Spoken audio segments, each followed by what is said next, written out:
नमस्कार साथियों, biography channel पर फिर से आप लोगों को और एक नए वीडियो में स्वागत है। उम्मीद है दोस्तों आप लोग अपने जीवन में खुश होंगे, मस्त होंगे और मज़े में भी होंगे। आज फिर हमने बॉलीवुड से जुड़ी हुई और एक किस्से को आपके सामने लाने की कोशिश की है।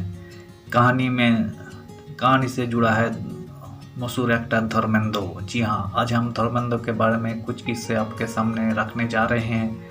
टाइटल और थंबनेल देखकर समझ गए होंगे वीडियो में आपको क्या शेयर करने वाले हैं। तो चलिए ज़्यादा देर न करते हुए अगले 5-10 मिनट तक हमें बर्दाश्त करते रहिए और एंजॉय करते रहिए इस वीडियो को। तो चलिए शुरू करते हैं धर्मेंद्र से जुड़ी हुई कुछ किस्से कहानियाँ। दिलीप कुमार भी भगवान से शिकायत कर कहते थे, मुझे धर्मेंद्र जितना हैंडसम क्यों नहीं बनाया।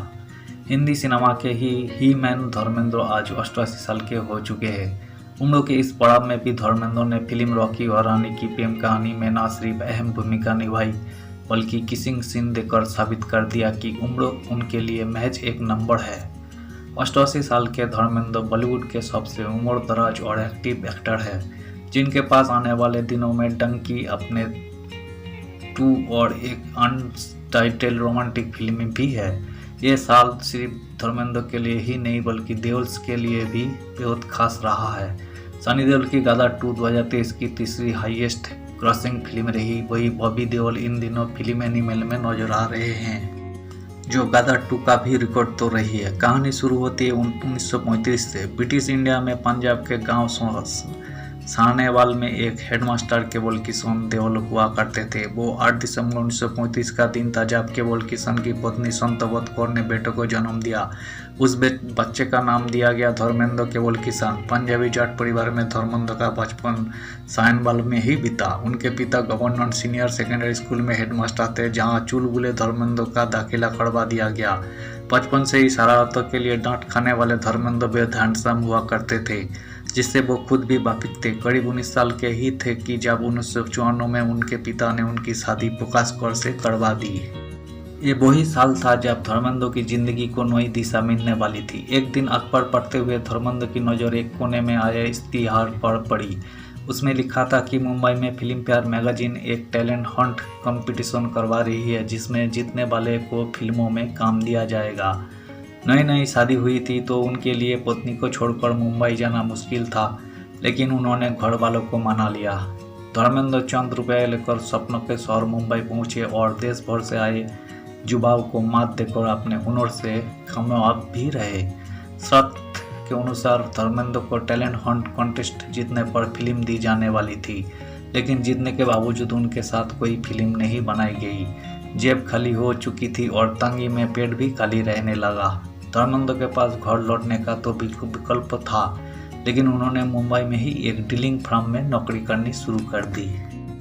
मामूली तनख्वाह से गुजारा करना मुश्किल था तो वो छोटे मोटे काम भी किया करते थे। गांव से हीरो बनने का ख्वाब लेकर निकले धर्मेंद्र नौकरी के साथ साथ कोई प्रोड्यूसर्स के दफ्तरों के भी चक्कर काटा करते थे।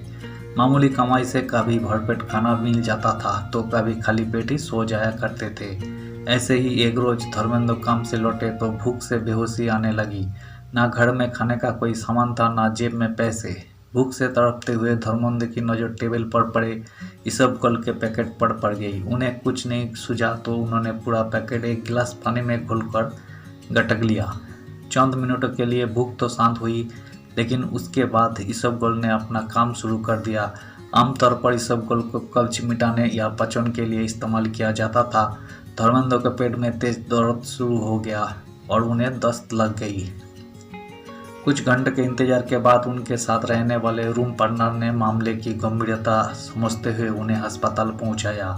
जब डॉक्टर को पूरा बकाया पता चला तो उसने हंसते हुए कहा, इन्हें दवा की नहीं खाने की ज़रूरत है। इसी तंगी के दौर में धर्मेंद्र को अर्जुन हिंगोरानी की फिल्म दिल भी तेरा हम भी तेरे मिल गई।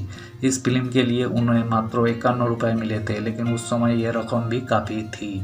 रहने का कोई पक्का ठिकाना नहीं था तो वो अर्जुन हिंगोरानी के गैरेज में ही रहने लगे। कुछ समय बाद फिल्म की शूटिंग शुरू हो गई। शूटिंग चल रही थी कि धर्मेंद्र को पीलिया हो गया। वजन घट गया और जब रिकवरी के बाद दोबारा शूटिंग शुरू हुई तो उनका चेहरा मुरझा चुका था। एनडीटीवी को दिए एक इंटरव्यू में धर्मेंद्र ने बताया कि जब वो फिल्म के प्रीमियर में पहुंचे तो खुद की शक्ल नहीं पहचान पा रहे थे। अपने लुक से निराश होकर वो फिल्म आधी भी नहीं देख सके और थिएटर छोड़कर निकल गए। उन्हें लगा कि उन्हें कोई पसंद नहीं करेगा, लेकिन हुआ इसका उल्टा। पॉपुलैरिटी मिलते ही धर्मेंद्र को सूरत और सीरत, अनपढ़, बंदिनी और मिलन की बेला, बहारे फिर आएंगे दिन ने फिर याद किया 1966 में, दुल्हन एक रात की 1967 में जैसे कोई हिट फिल्में मिलने लगी। इन फिल्मों की बदौलत उन्हें 60 के दशक में रोमांटिक हीरो का दर्जा मिला।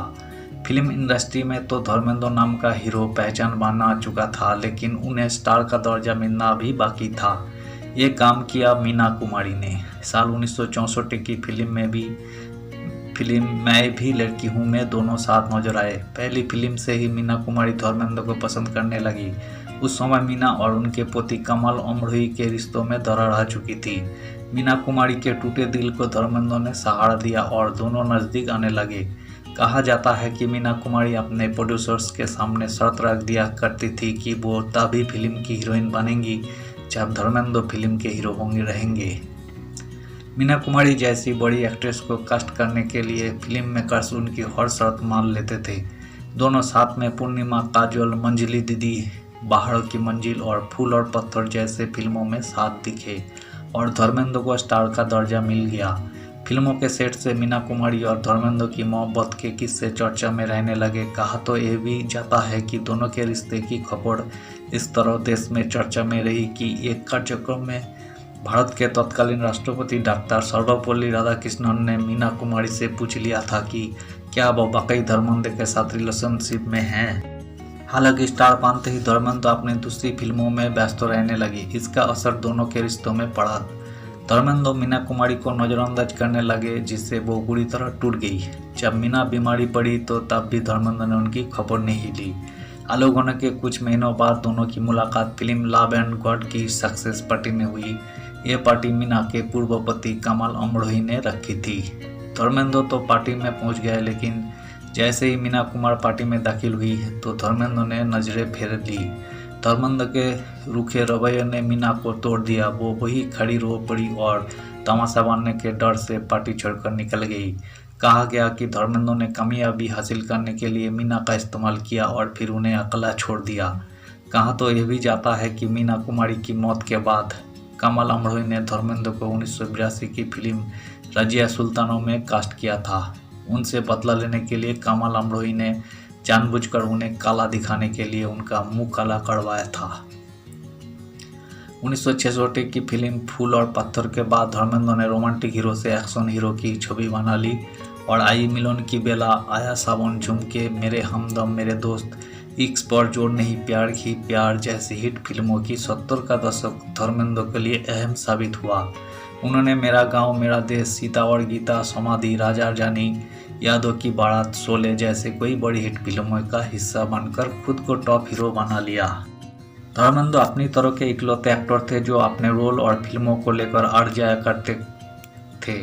अगर कोई स्क्रिप्ट पसंद आती थी तो उस फिल्म में हीरो बनने के लिए जी जान लगा देते थे। ऐसा ही एक किस्सा जुड़ा है 1970 की फिल्म आनंद से। फिल्म बनाने वाले ऋषिकेश मुखर्जी एक दफ़ा धर्मेंद्र के साथ बेंगलोर से मुंबई की फ्लाइट में बैठे। समय करने के लिए ऋषिकेश मुखर्जी ने धर्मेंद्र को फिल्म की कहानी सुनाई। धर्मेंद्र को लगा कि शायद ऋषिदा उन्हें ही फिल्म में हीरो बनाएंगे, तभी वो कहानी सुना रहे हैं। कुछ दिनों बाद धर्मेंद्र ने अखबार में खबर पड़ी कि ऋषिकेश मुखर्जी की अगली फिल्म आनंद के हीरो राजेश खन्ना होंगे।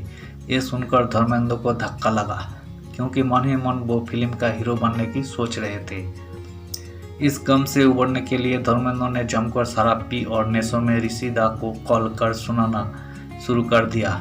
कहा कि आप मेरे साथ ऐसा कैसे कर सकते हैं। ऋषिदा ने उन्हें समझाने की कोशिश की और लगातार कहते रहे कि धर्म बहुत रात हो चुकी है, अपन इस बारे में बाद में बात करेंगे।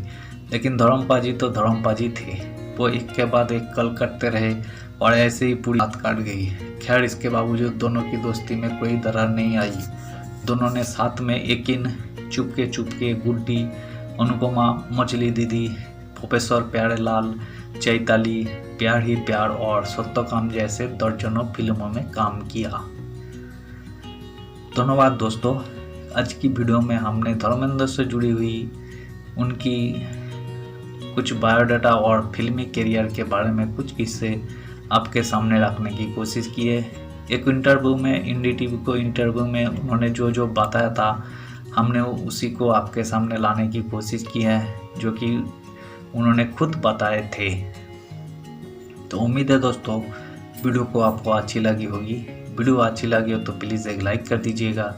चैनल पे अगर आप नए आए हैं तो प्लीज़ एक सब्सक्राइब कर दीजिएगा और इस वीडियो के बारे में आप अपना ओपिनियन जरूर दे सकते हैं। कमेंट बॉक्स खुला है, आप कमेंट कीजिए, हम आपका कमेंट का रिस्पेक्ट करते हैं और हम आपका कमेंट का रिप्लाई भी करेंगे। उम्मीद है दोस्तों आप लोग हमें जरूर सपोर्ट करेंगे। तो आज के लिए इतना ही, मिलते हैं नेक्स्ट वीडियो पे ऐसे ही बॉलीवुड से जुड़ी हुई किस्सों कहानी को लेकर। धन्यवाद।